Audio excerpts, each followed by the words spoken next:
The following is an exclusive presentation of WI Garden Media, the voice of Garden Talk Radio.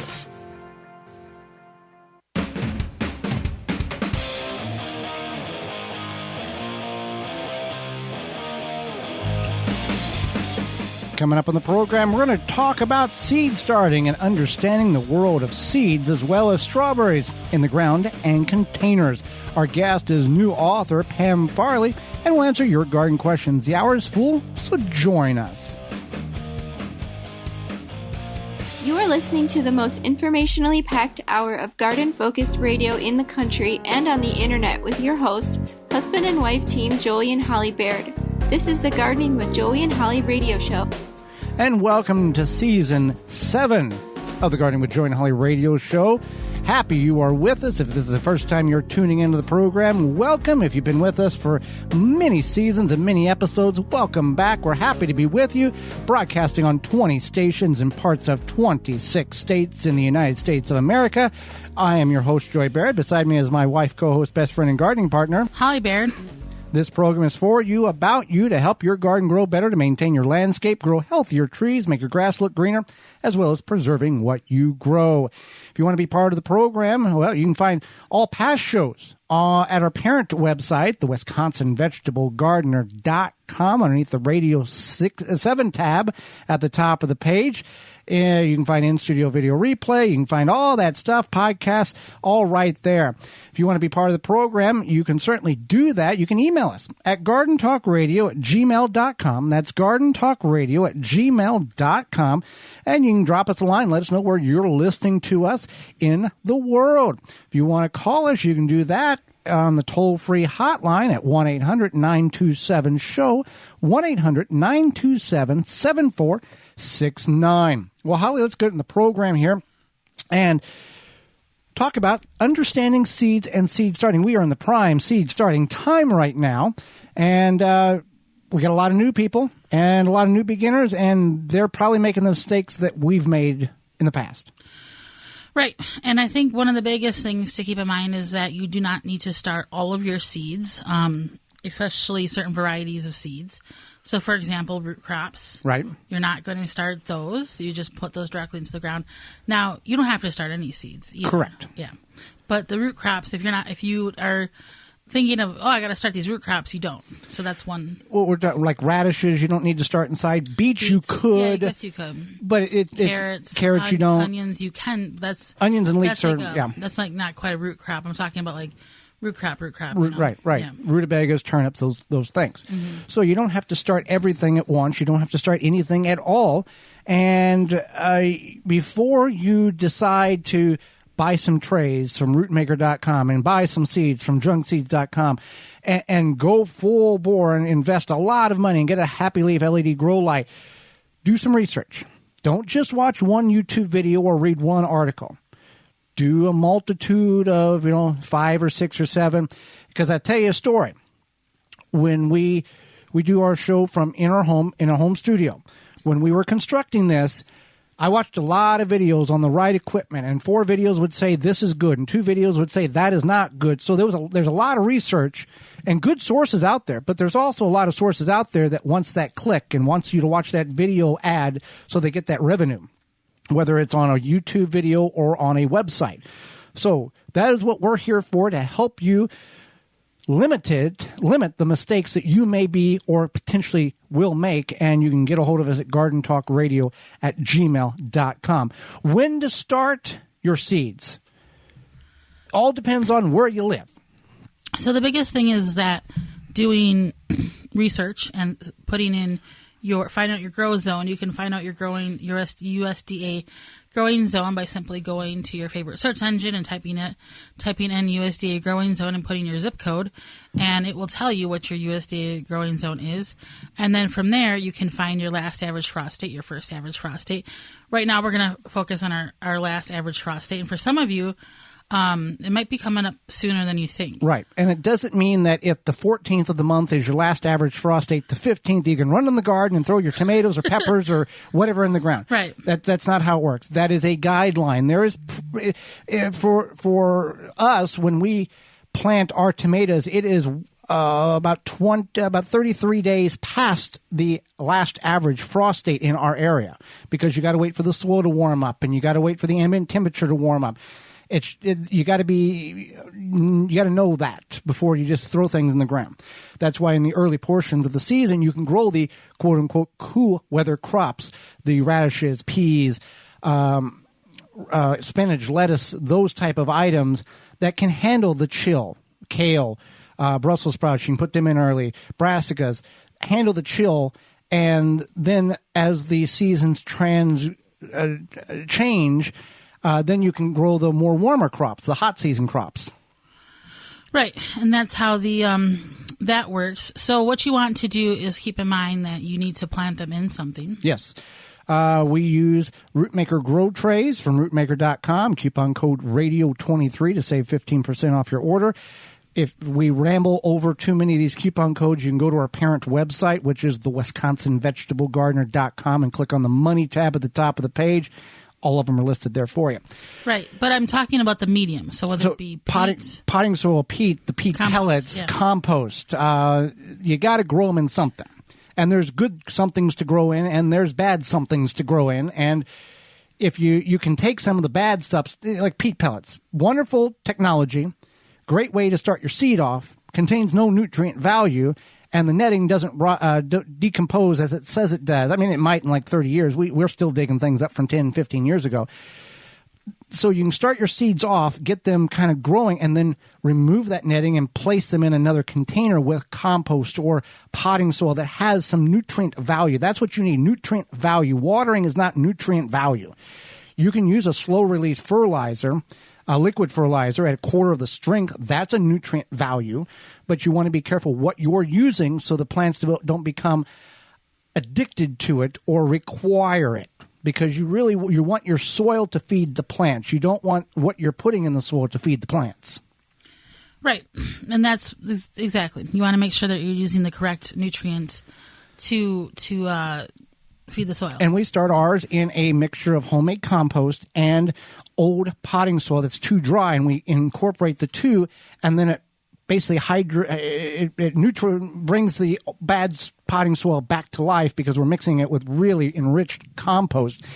And we're saving money on that end because we're making it last longer, but we're not compromising the seeds in which we are starting in that, because we have a good balance of nutrient value, material, medium for the plants to start and grow in for the time being. Right. And so the other thing you want to think about is grow lights, no grow lights, where you put these seedlings, what's going to happen in a couple months when they start to feel like they're taking up space, but also most importantly, how they're going to get their light to grow. Now, and plants need light to grow. Right. You don't have to use a grow light. We didn't use a grow light for a number of years, Holly. And though we didn't, we had to rotate the plants because they would draw towards the light source, which was the window. And that worked fine for a while. But when you invest in the time and money and materials and the mindset of, okay, I'm going to start as many plants as I can to grow as much as I can because it's going to be cost effective and I don't have to go to the grocery store and pay X dollar amount for fill in the blank, or have to go to the garden center and pay $7 for a tomato plant or a pepper plant. The investment of getting a good quality piece of equipment that will last multiple years, decades, is key. And that's why we recommend Happy Leaf LED grow lights. We've been using them for a decade now with zero problems. They have the utmost, they're designed by an engineer, made in America, and they have the correct light spectrum for plants to grow, and they provide more than the amount of light that is required by the plant with a very low cost impact when it comes to energy use. If you want to find out more, you can go to happyleafled.com, use coupon code JoeyHolly to save 10% on your order over $90. And, you're going to hear a lot of sponsors on this program over the course of the next 35 weeks. We do our due diligence, and we do not just get somebody that says, hey, we'll write you a check, say our name on the radio a couple of times. These are products that we use and that we have used, and we would use even if we didn't have a program, because they are that good. Absolutely. So speaking of that. Well, so with that kind of a wrap up on the seed starting, know what you're planting it in, know when to start it.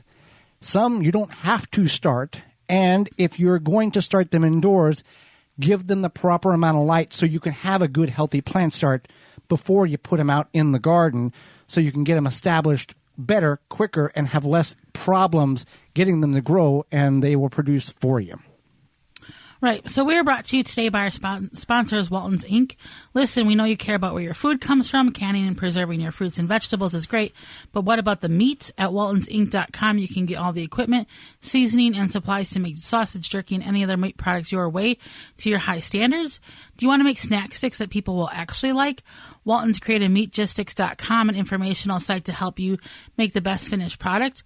Walton's even has a full line of their own meat grinders, mixers, and sausage stuffers to help you go from animal to edible.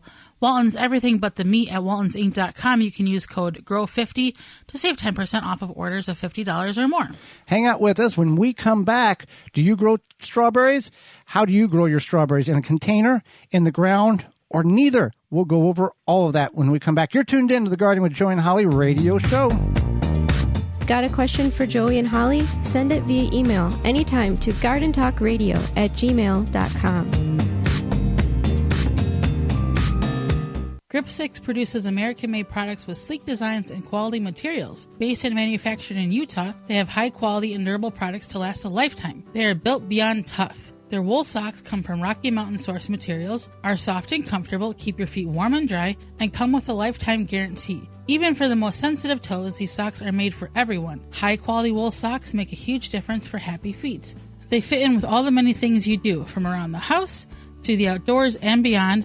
They are comfortable and long-lasting. We wear ours daily and have become our go-to socks. We are glad we made the switch, and they are incomparable to any other socks we have worn. Designed and manufactured in-house for the best results and quality every time. When you purchase from Grip 6, you're supporting long life cycle products and American-made manufacturing. Check out their belts, wallets, and socks at grip6.com and use coupon code radio15 to save 15% off your order at grip6.com.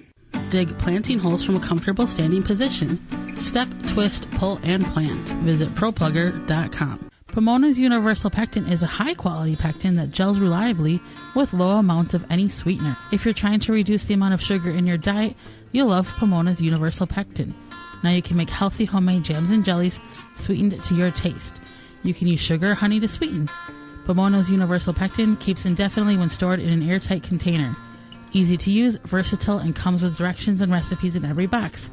Find out more and where to buy at PomonaPectin.com. Also available at natural food stores and online. Jung Seed Company is a family-owned and operated gardening company since 1907 with the largest selection of seeds and plants online. Use coupon code 10TG23 to receive 10% off your order at jungseeds.com. Again, that coupon code is 10TG23. Make watering easy. DripWorks provides quality drip irrigation supplies and equipment to gardeners just like you for all your growing needs across the U.S. and Canada. Purchase online at dripworks.com. Mantis tillers, the premium long-lasting gas-powered tillers, are the perfect solution for any garden. This Mantis machine is available with 2 or 4 cycle engines with a 19-inch or 16-inch tilling width. Your DIY companion in your garden and your lawn converts easily for edging, aerating, and more with optional attachments. Find details at mantis.com. The Gardening with Joey and Holly radio show is brought to you by the following: DripWorks, Rise Gardens, Grip 6, Bloomin' Easy, Fleet Farm, Walton's Incorporated, Blue Ribbon Organics, Tree Diaper. Find all sponsors at the WisconsinVegetableGardener.com and thank them for their support. Welcome back to the Gardening with Joey and Holly radio show. Farm and Garden Ultimate Comfort, Farmer's Defense has lightweight and durable sleeves made to protect you against the elements while farming. Farmer's sleeves offer unparalleled protection of arms and skin for any farmer, gardener, or outdoor worker. Say goodbye to irritated skin and sunburns in the garden. Their sleeves offer cooling, comfort, and protection against the elements outdoors. An alternative to thick clothing, Farmer's Defense is made of wicking material with UBF protection factor of 50 plus to protect your arms from allergens and scratches. To find all of the great products and more, visit farmersdefense.com. All right, Holly. Well, do you grow strawberries in the ground or in the containers around your house or around the garden? Well, we're going to go over some of the pros and cons when it comes to growing those strawberries. And it depends on what you're growing the intended purpose for. Are you trying to grow a field full so you have plenty for consumption and canning or freezing? Or are you just wanting a few bowlfuls during the season? That would be the first question one would need to ask. And some people do this because of ornamental reasons. They will buy a strawberry, one of those container strawberry deals. Yes. And then baskets, whatever they're called, that you can get at the garden center, big box store, whatever. And they just like the aesthetic of the strawberries, and then that's it for the season. Or they just think, okay, I'm going to buy these strawberries and it's going to be perfect and great. And then the first year you get no strawberries. Right. Yeah. Now there's June bearing and there's everbearing. June bearing, hence the name, bears the berries in June. Everbearing, you're going to get in the spring, get a few in the summer, you get in the fall, you're going to kind of get everbearing. So I'll tell you our story. We had June bearing strawberries. This was 2000-ish 12. And we got them from online supplier. And we planted, we got like 20. And typical strawberry life is 5 to 7 years. Well, once we got to that 4-year mark, we had an area that was approximately 150 square feet of strawberries. They were not in rows or in distinct grow patches. They were just a carpet of strawberries in the high end of our garden. However, at that 4 to 5 year mark, we were harvesting 10 to 15 pounds of strawberries a year. Then they declined rapidly after that point because that's the life cycle is about over with on them. So they do propagate. June bearings propagate by runners or daughter plants. They are offshoots. They can have 3 or 4 additional growth tips that will self-root themselves and to carry on the patch. Now, because of the grass and other outside factors, the patch in which we had dissipated and disappeared. But because of that small area, we didn't have to go to a pick-your-own farm. We were able to harvest right in our own backyard. Difference being, if you're in a container, you're not going to have, or several containers, you're not going to have the volume of plants that will produce the quantity of berries that you may think you should be getting. So, right. So to me, it doesn't make sense in my world that I would grow strawberries, 7 plants to get 1 bowl of strawberries for the season, and that's it. And then you got to keep the things alive and watered all growing season long. You're talking about those containers? Correct. Yeah. So that's very true. And again, people will do it for the aesthetic because they want a handful of strawberries, whatever. Now, one thing I would keep in mind is many people might think, okay, so I can get June bearing, which means that they bear the bulk of the strawberries in June, or I can get everbearing and I can enjoy strawberries all summer. Now, say you do a lot of canning, you might want the June bearing just so that you can or whatever and then be done and then move on to the next thing. So everbearing, in comparison, everbearing is the similarity to indeterminate tomatoes. They'll produce throughout the season, but never necessarily a large bulk at one time. Right, exactly. And that's something to keep in mind. And then also the June bearing puts off those runners. Yes. And you want to keep that in mind because they're going to, if you have them in the ground, they're going to take up more space. Some people do try to control the runners. They try to move the runners. And you can certainly do that. We had this crazy patch of strawberries, like strawberry all over the place. Right. But by the end of our strawberry life cycle, But the daughter plants will root themselves, then detach themselves from the mother plant, and then you can dig those daughter plants up and replant them in places that you want. It just got to the point where you figure 150 square feet. You kind of do the math on how big that area is in your mind, and that is just a carpet of grass and multitude of strawberry plants, and just kind of it ran its cycle, and we knew we could do it, and we put other things in that area that we felt were more productive than maintaining a strawberry patch in the later cycle of its life on the original plants.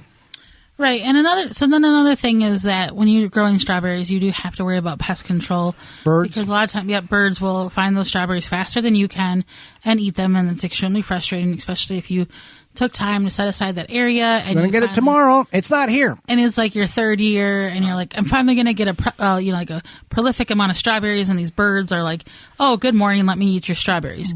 So you have to think about that too, maybe where you're putting it. If bird cages, bird netting. All sorts of stuff. Some people paint rocks red to scare the birds away because they peck at the rocks, and they're like, oh, that hurts my beak, I'm not going to eat here. I don't know how smart birds are, but they stay alive during winter. Right. And it's cold, so Yeah. I'm going to give them probably pretty smart. I'm going to say they have good instinctive characteristics. So that's one thing to keep in mind, is that there are pests that you would have to worry about. And then also just thinking about, yes, strawberries are good, but maybe something like a blueberry or raspberry or whatever berry plant might be more asparagus suited. Yeah, or asparagus might be more suited for that area. Just all depending, especially if you do live near your own farm, you might have a better usage for that acreage. Right, and we're not detouring you or discouraging you if you have berry plants in containers or are thinking about that. We're here to present to you both sides of the equation to allow you to make the best educated choice for the best return on investment or time spent in order to get a return, whether you feel that it's is positive or negative, and what is the best move, because most times you don't want to be out there every night watering containers to keep the strawberries alive for 27 weeks before they go into dormancy, so you can get 3 weeks of berries or a scattered of 4 to 6 weeks of berries over the course of a growing season, assuming that nothing eats them. Yeah, exactly. And then you have to find a place to store that container or do something with it or put it somewhere, whatever it may be. So that's another drawback. I would say that I would just not grow strawberries in containers, but that's me. I feel like if you are concerned about space, there's a lot of other things you can grow in containers that make more sense, and you might just use the ground space for strawberries if you're that determined to grow them. If you want to maybe think, oh, I'm going to get a feel for this, I would still use the ground space. Yes. So, Holly, soon it'll be warming up, and you will want to make sure you can enjoy your yard without sharing it with those beetles and grubs. Yeah, with spring just around the corner, it's time to start thinking about controlling beetles and grubs in your garden or your yard. Grub Gone can be applied to your turf or garden or around ornamentals to control grubs and lessen the impact that the beetles have on your yard this summer. Easy to use and apply with a commercial spreader or irrigate right into the soil. Biologically specific to target grubs and beetle invaders without harming the beneficial insects you have in your environment, such as bees, butterflies, and ladybugs. And to be honest, it's the only non-chemical that works. You can find out more and purchase at phyllumbioproducts.com.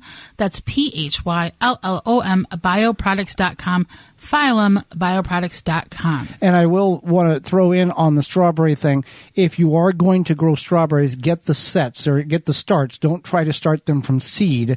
And grow. There are varieties that grow better in certain geographical areas in the United States. So be sure you do your research and get that particular variety. That, don't try to grow something in the South that only really grows good in the North. Hang out with us when we come back. New author Pam Farley will be with us. You're tuned in to the Gardening with Joey and Holly radio show. Have a garden question? Give Joey and Holly a call now or anytime 24/7. Just dial 1-800-927-SHOW. If you can't get through, leave a message and they will call you back. Call now, 1-800-927-SHOW. Aqua-Mart.com has everything you need for eye-pleasing outdoor water features on your property. For over 25 years, we've been creating and field testing beautiful water features in order to provide you with the most reliable products and best value in the industry. From easy-to-install pond and water-filled kits to pumps, fish food, and more, you'll find everything you need to install and maintain a naturally balanced water feature in your yard. Make your backyard a true oasis and maintain it well. Visit aqua-mart.com to shop for all your needs. We know that you appreciate the value of a beautifully landscaped yard, but tackling such a project yourself can seem way too complicated, right? Bloomin' Easy plants are the answer.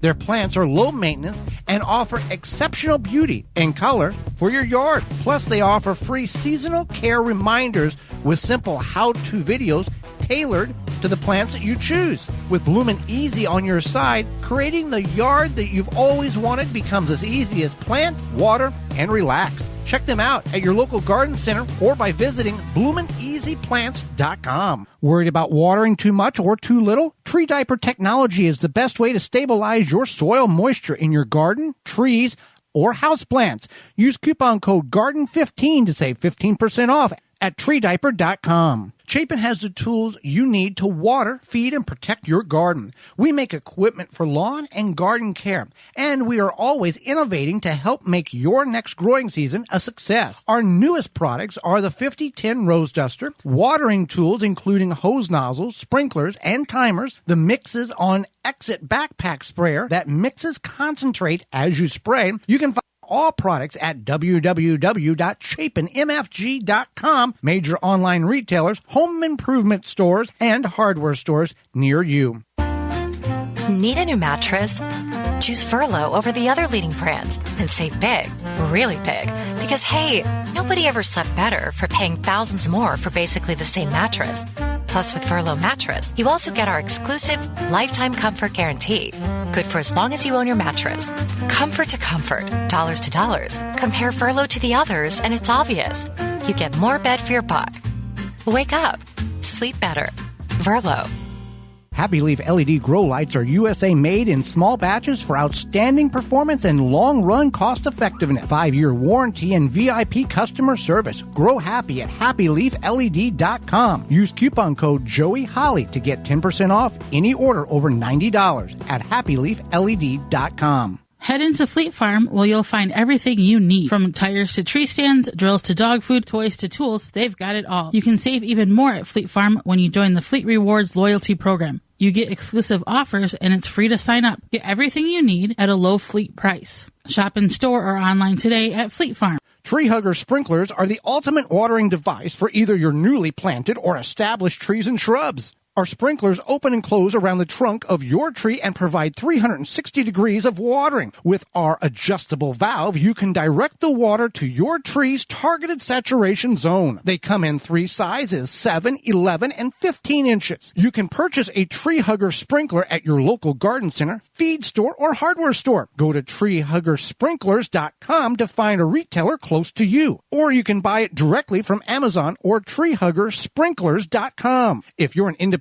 nursery, garden center, hardware store, or feed store, you will want to stock this product. Contact the good people at Tree Hugger Sprinklers and they will get you set up. Your tree's best friend. TreeHuggerSprinklers.com. The Gardening with Joy and Holly radio show is brought to you by the following: Chapin Manufacturing Incorporated, Aqua-Mart, Soil Savvy, Wind River Chimes, Wisconsin Greenhouse Company, Pro Plugger, Deer Defeat, Dripping Springs Oyas, Phylum Bioproducts. Find all sponsors at the WisconsinVegetableGardener.com and thank them for their support.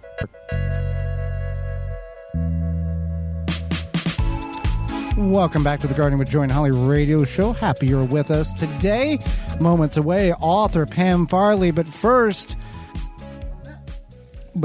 a message from Rise Garden. Rise Gardens is a revolutionary hydroponic gardening system for your home. Instead of food traveling hundreds or even over 1,000 miles before it hits your plate, harvest the veggies, herbs, and greens you need for dinner tonight in the comfort of your home. No green thumb required. Knowledge. Gardening made easy with the Rise Gardens app. step-by-step guidance from seed to harvest, a complete garden on a shelf, and comes with everything you need to grow healthy and the freshest food for you and your loved ones. Fully customize your garden to your needs and preferences. For more information and to get your Rise Garden, visit risegardens.com. You got to check it out. It's really, really neat, how this thing is put together, and the technology. Technology is good and bad. The technology is good in this situation. So, Holly, let's go to the hotline and bring in our guest for this week.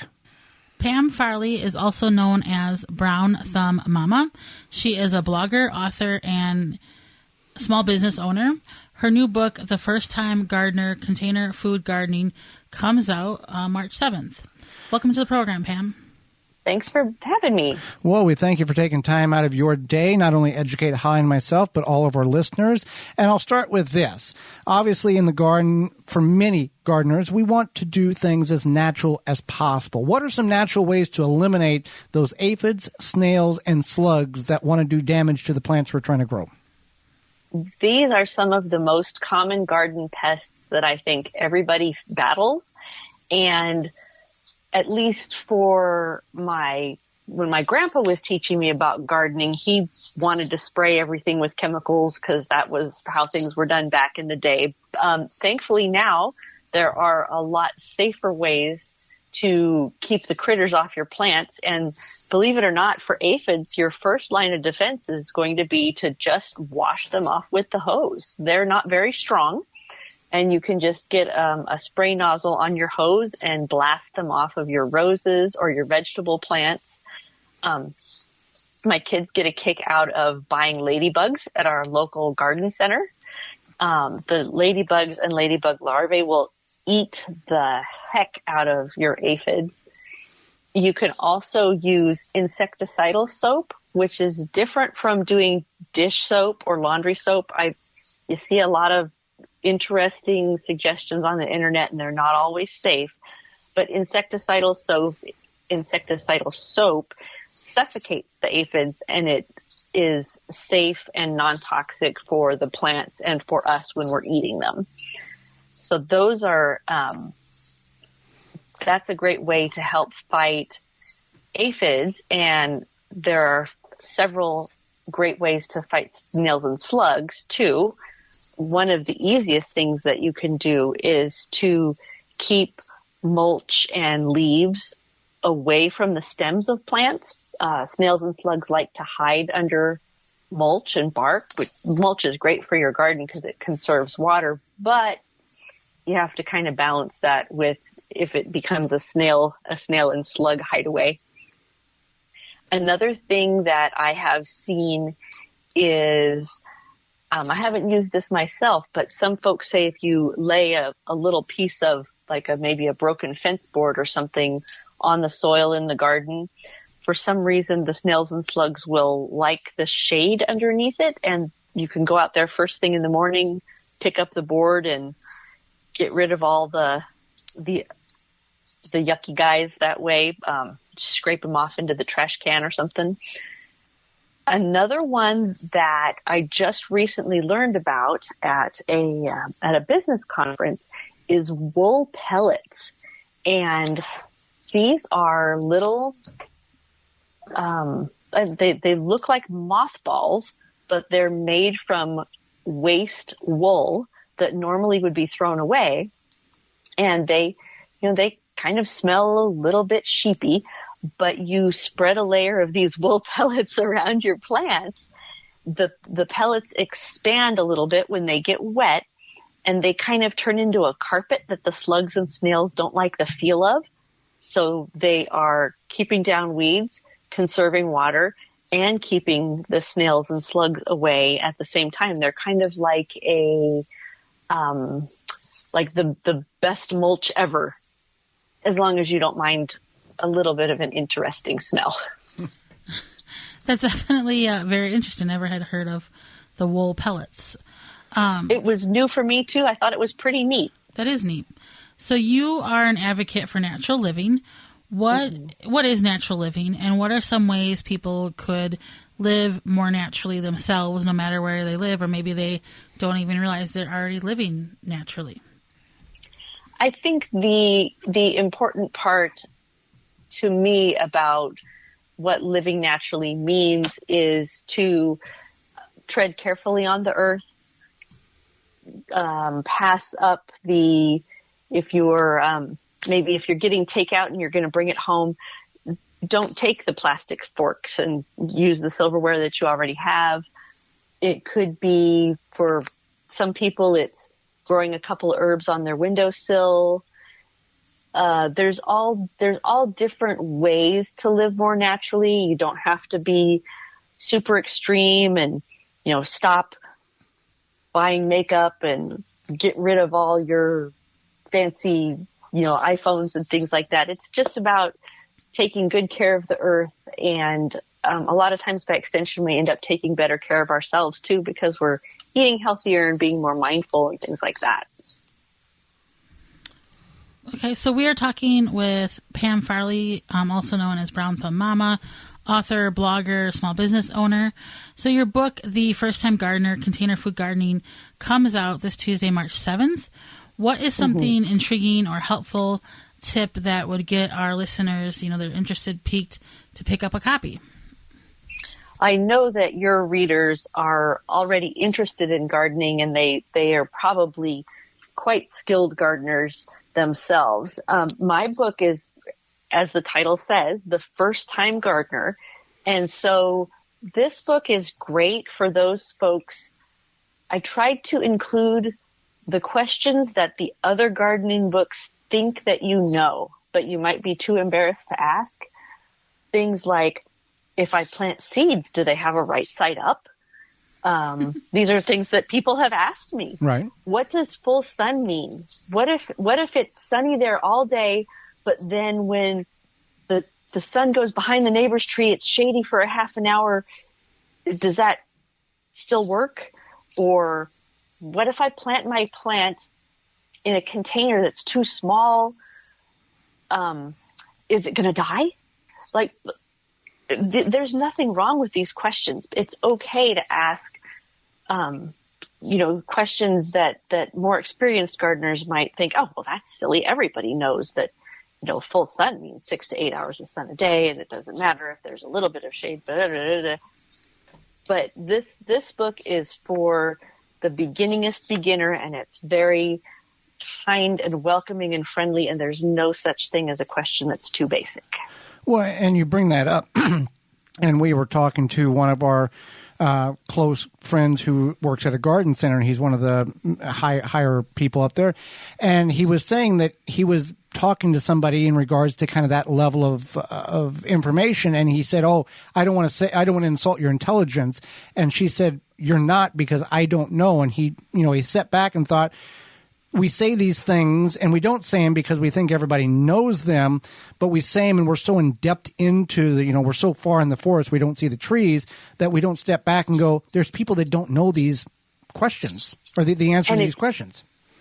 And it's okay to not know them. Right. I have a friend who's an excellent seamstress, and I was telling her that I just can't get the hang of putting in a zipper, and she looked at me, like I just stepped off of another planet, and said, well, that's so easy. You just have to blah, blah, blah, blah. Right. And then later on in the conversation, I said something about making my own compost, and she said, oh, well, that's got to be hard and messy, and I bet it attracts rats. And I said, actually, no, it's as easy as pie. And that was an aha moment for me. Each of us has our thing that we know a lot about, and it's okay to not know something, and you should be brave and ask. It's okay. Right. You have a lot of natural home ideals on your website with a current shortage of disinformation. How do you kill germs without bleach? I think that's everybody has. Bleach is the go-to, is the gospel of killing things. How do you do it without bleach? Because I know bleach is not a very nice chemical to use. It is very strong, and for a lot of folks, it can, becomes hard to breathe when you're cleaning the shower because it's just such a very, very strong chemical. And believe it or not, there is a more natural, less abrasive combination that you can use. And it is hydrogen peroxide and white vinegar. And this was actually studied by a scientist at Virginia Tech, and she was able to demonstrate the way that these two, I guess, chemicals work in concert. So you would put a spray top on both of them, or pour them separately into separate spray bottles. You spray the vinegar onto the surface that you're disinfecting. So, the kitchen counter, the bathroom door handle, light switches, things like that. Leave it sit for a few minutes, and then you spray the hydrogen peroxide on. You don't wipe it off. You just spray them on in order. And when you spray these on together, they form peracetic acid, which fights against Salmonella, E. coli, and Listeria, which is, those are 3 germs that none of us want floating around our houses by any means. An important note that you don't want to use this combination if you have granite countertops or marble countertops or any kind of natural stone in your house or kitchen, because the vinegar is acidic and it could damage the stone. Right. And sometimes, most of the time when you use bleach, it's more harmful to you than what you're trying to clean. Probably. So, what is the best way, what is the best practice for container gardening? Your book is about container gardening. What do you see, or in the book, what do you find to be the biggest mistake maybe that people aren't aware that they're making, but they're making? You're like, hey, you shouldn't do that. One of the things that I see so much on, Pinterest and things that get passed around Facebook and stuff is planting food in containers that are not food safe. For example, planting potatoes in a stack of old tires. There are so many. So I talk a lot, of course, about, choosing the right container, picking the best size of container, making sure they have drainage, of course. But food safe containers are really important because, you're growing food in them, so you don't want any kind of mysterious chemicals leaching out from the container into your food. That means planting potatoes in a stack of tires is right out, because heaven knows you wouldn't eat your dinner off of a tire.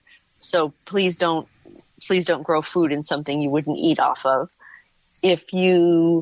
Some folks will find, a pretty old bucket or something at the thrift store or the flea market, and they want to plant in it, but they don't know what, if it's really old, it might have lead paint, things like that. In that case, what you can do is use a food safe pot on the inside, like a nursery pot or something like that, and use your pretty container on the outside. It's called a cache pot when you have a pot inside a pot, and you can see those a lot of times at different big planters and things will have several small pots inside of them. So I think that is the biggest concern that I see.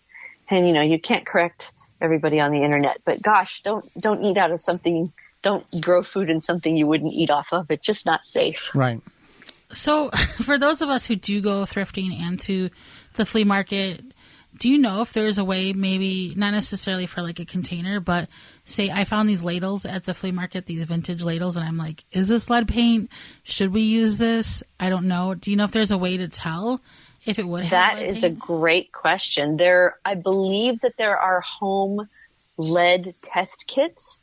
I have not used them myself, but I did read that, I had some vintage Pyrex from my parents' house that I wanted to donate, but I had read that vintage Pyrex from the late 60s, early 70s, probably not safe to eat out of anymore.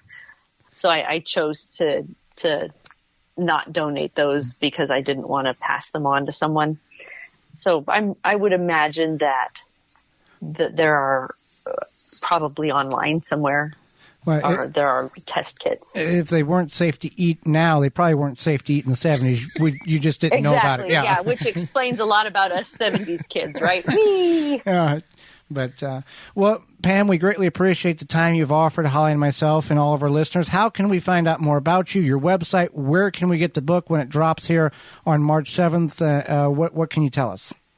Thank you so much. So my website is Brown Thumb Mama, so BrownThumbMama, and I am on all the socials with Brown Thumb Mama as well.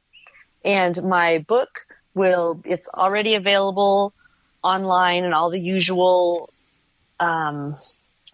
places. So Amazon, Books A Million, trying to remember all of the Amazon, Barnes & Noble, Books Depository, Books A Million, and IndieBound.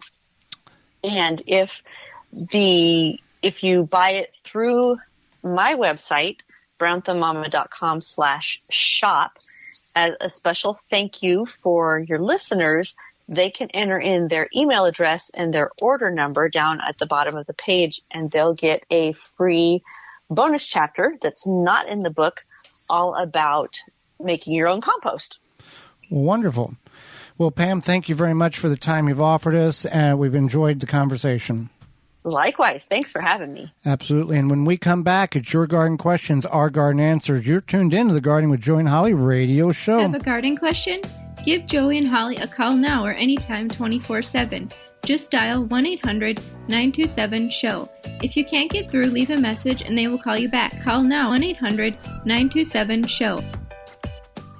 Blue Ribbon Organics, providing locally made organic compost and soil blends for gardeners, farms, landscaping, and more. To find our products nearest you, visit blueribbonorganics.com. Garden like a pro in 3 easy steps and receive customized fertilizer recommendations for your garden or lawn. Soil Savvy helps you determine what nutrients your plants need to thrive. Never again over-apply nutrients they don't need. A patented process that makes you a smart gardener. To get your soil test kit, go to mysoilsavvy.com. Dripping Springs Oyas clay pot irrigation solves the watering needs for gardens, bushes, new trees, and more. An ancient irrigation system we brought to America. Dripping Springs Oyas, OLLAS, on YouTube, Facebook, Instagram. Check us out. Are you bugged by bugs?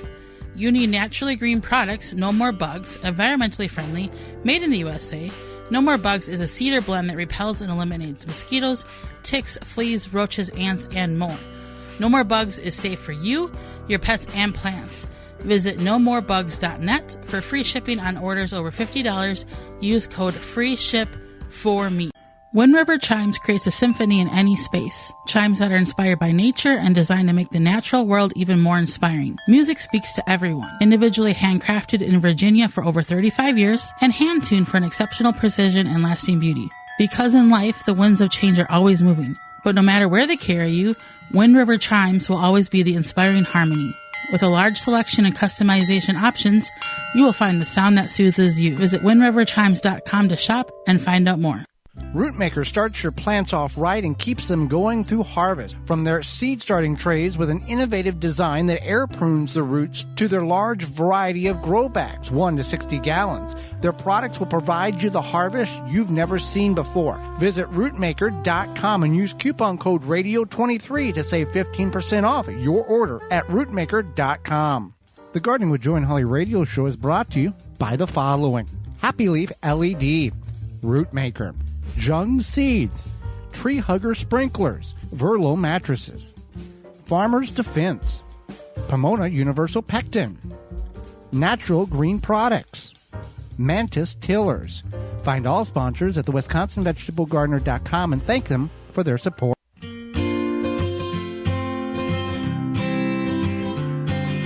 Welcome back to the Gardening with Joey and Holly radio show. Happy you have been with us today. Glad to provide you the program. We are in Season 7, Holly. Season 7, Show 1, will be with you through weekly through the end of October. So we thank you for that, and we look forward to learning more about who you are. Sometimes I can't believe we're in our 7th season already. Seventh season. Seventh season. Yep. 20 stations in parts of 26 states. Well, Holly, we got, first of all, if you've got a question, it's time for question and answer. If you want to be part of that, you can give us a call at 1-800-927-SHOW. That's 1-800-927-7469. Or if you're not the phone type, you can certainly send us an email to gardentalkradio@gmail.com. That's gardentalkradio@gmail.com, and we will get an answer to your question. This question, we'll start with the first one, is sponsored by Fleet Farm and fleetfarm.com, Holly. I have onions they're sprouting in the cabinet. Can I plant them in the ground when the ground is warm enough? You could use the green off of the onion and then use the bulb the best you can. Onions are biennials, and they will go to seed if you do not know if they are long or short day or midday onions. So you don't want to save the seeds. You would just want to put the green parts in the ground and see what happens. Oh, people do not like that answer on social media. On our social media pages, we've got a video about that particular question, and it is not, people don't like the answer that you just gave because, just plant it and you don't know what you're talking about, which, figure 10% of the population online are certified not nice. 90%.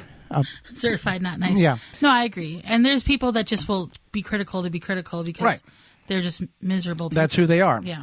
It doesn't matter if, 14 universities and 7 scientists say that, hey, this is not what you do. It doesn't matter. But yeah, the seeds, you don't know where they're coming from. Now, if you have grown that onion yourself from a start, that you started, and it is going to seed in the cupboard, then you could put that in the ground to get it to put more seeds on so you can grow more next year. Yes, but if it's just random sweet dahlia or walla from who knows where, not going to be a good thing. All right. So the next question is: yes. Is there a type of wood that is best for making raised beds? All right. Yes. If people were upset at that last question, they're going to be more upset at this one. Typically, you hear the answer, Western red cedar is the go-to wood for making raised beds because it's rot resistant. However, it is a very expensive wood, and it can be difficult to get a hold of. So there are other options. You've got untreated pine, which doesn't last long unless you stain it or preserve it with some type of stain or non-toxic paint, and even that gets you a little bit longer. You can use treated wood is another way. Now, it is treated with a copper chemical, not an arsenic as it was in the 90s. All of our raised beds are 2x12 treated lumber. Now, copper is an element in which all human life needs. You've got the periodic table, and copper is in there, and humans got to have some copper in there. Mm-hmm. But studies have shown that if you put treated wood next to soil, this was done in the 90s. I think Oklahoma Gardening on YouTube. This was an archive video that they checked the soil when they used arsenic treated wood. Next to the wood, a couple inches out, in the center of the bed, the leaching was almost non-measurable, and that was with arsenic.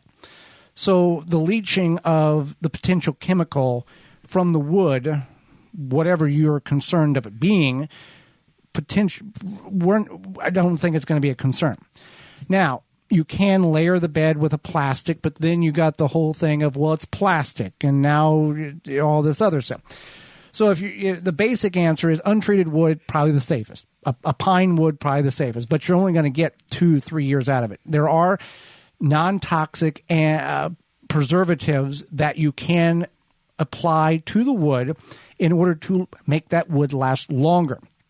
There are composite materials like the plastic deck boards that you could use instead of wood. However, then you're back to the plastic and what was used in that plastic, or to make what adhered that plastic to make that board. So we've used pallets that were heat treated and were not used for chemical transportation, and that has worked somewhat decent. The shelf life on those are much less because they're very thin pine or oak boards. So there is that's sort of an answer. That's our answer. With anything that we offer you in questions through gardentalkradio@gmail.com or 1-800-927-SHOW. Take it and do your research and see what best works for your area because your mileage may vary. Okay, so another question is, what does it mean when it says days to maturity from planting inside or out? Yeah, we see this on the label. Days to maturity, 80 days. Days to maturity, 112. What are we talking about? Is it from the time we start the seed inside in our cell, in our root maker grow tray, or what's the equation? What's the answer here? It's from planting to harvest. So if we plant a radish seed outside, it's 30 days to maturity. If we start a tomato seed inside, it doesn't start until we put that tomato in the ground and then start going. We put the tomato in the ground X day, and then we count 90 days, and that's when the plant should be bearing a produce for us. Right, and that's why yes. You don't have to start seeds. Well, you don't have to start seed. Well, No, so, yeah, because when growing up, Yes. we didn't start seeds. We just planted them in the ground. Tomatoes, peppers, eggplants, they All went the things. right Yep. in the ground, Yep. and that was it. We were still harvesting zucchini in August and tomatoes in August and et cetera. And so I like starting seeds. Right. It's okay. But, It's a way to get a healthy plant established, and then you can put that healthy plant in the... But is it healthy? You got to harden it. Right. You put the seed, then it's like the strongest survive. But then you may have patches where those seeds didn't come up or something ate them because they were weak or, whatever the case is. So, Right. All right. Next question here is, I heard and I watch people say, I have heard and seen people say, I got this for my garden and it was free. Where are you all finding this free stuff at? I feel like this was a question made for me. Okay. So I taught Joey how to pick up free stuff on the side of the road. Right. We still got the chair in the attic. Yeah. First chair. Oh, yeah, that chair. Yeah. That's right. And I've been picking up free stuff on the side of the road. I watched my parents do it. I've been doing it for my whole life. So, yeah, you can find stuff on junk day. You can find stuff on trash day. A lot of people put their trash out, especially on long weekends. Mm-hmm. You have like a 3-day weekend, like a government, whatever, holiday weekend, like Memorial Day, Labor Day, whatever. People will put their stuff out after that weekend because they've cleaned up their garage, etc. And you can find that stuff. You can also a lot of times find stuff now on Facebook Marketplace. People will have like curbside. Just because it's free, you got to scroll down and read the description because it's the free to get you there. And it's at $50 for this and $60 for right. You definitely want to make sure you read the fine print on that. And even I believe there's still the free portion of Craigslist stuff on the Craigslist. Yeah. So that's another way you can look. Now you're thinking my neighbors don't throw anything out. You don't know what your neighbors got. You don't know what your neighbors got. You also sometimes you might have to drive around to other neighborhoods, right? And the rich neighborhoods. And see, I mean, there's like certain neighborhoods that, yeah, like Joey said, the rich neighborhoods where they don't even realize what they're throwing out. We have a window air conditioner from the rich neighborhoods. I got a radio alarm salt from the rich neighborhood. We got the shelf that the canning jars are on from a rich neighborhood. Right. So yeah. And even if thank you, rich neighborhood, you may be listening. Thank you. Even if it's not the rich neighborhood, a lot of people are, always moving, always getting rid of Well, here's stuff. the other thing, and you bring up your neighbors. It doesn't hurt. I mean, if you have a good relationship with your neighbors, if you don't like your neighbors, don't do this. Go over. Hey, Roger. Hey, Susie. I'm looking for this item. Do you have this, or do you know anybody that has such an item? 90% of the time they're probably gonna go, oh yeah, we got it. We never use it. Why don't you just take it? Because it's only sitting in the closet taking up space. You're absolutely correct. People will give you their stuff if you ask. I mean, I've even had people when I worked in office. I work from home now, but when I worked in office, they would just bring stuff in and they would leave it in the on the community table, in the cafeteria, whatever. I actually kind of miss that sometimes because I'd like have a granola bar. I'm like, this isn't that good, and I would leave like 3 more there. But for a long time, there was a VHS workout tape that was in that break room, and it was kind of comical because people kept moving it around. But anyway, you can make it a doorstop. You can find free stuff pretty easily. You just have to know where to look. And I would say don't be shy. If you see some stuff on the side of the road, it's worth it to stop to look. Right. I mean, if it looks like old furniture and carpet scraps, that's probably what it is. You can look, just don't destroy or make a mess. Right. Don't make a mess. If you move stuff around, put it back.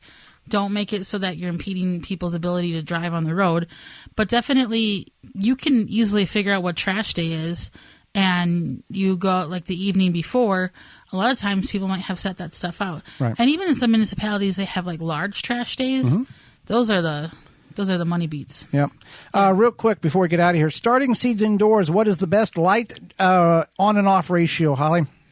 14 hours on and 10 hours off. That is what we have found to be the best success for our seed starting regiment, as well as we do have 700-day-old tomatoes, Tiny Tim tomatoes, that we have been growing for 700 plus days that continue to produce. So we do that light cycle, and it works very well. Well, we appreciate your time. We are out of time, and we thank you for yours. Miss any portion of the program today or would like to revisit it, you can do such by going to our parent website, the WisconsinVegetableGardener.com, and clicking on the Season 7 tab at the top of the page. You can check out past seasons as well there, or you can send us an email to gardentalkradio@gmail.com, and we will send you a link to this program in podcast form. Tune in next week to the program. We're going to go over first plants you should put in the ground, as well as what to avoid when you go to your garden center, as well as we'll have a garden guest. So until next week, for Holly Baird, I'm Joy Baird, and we will see you in the garden.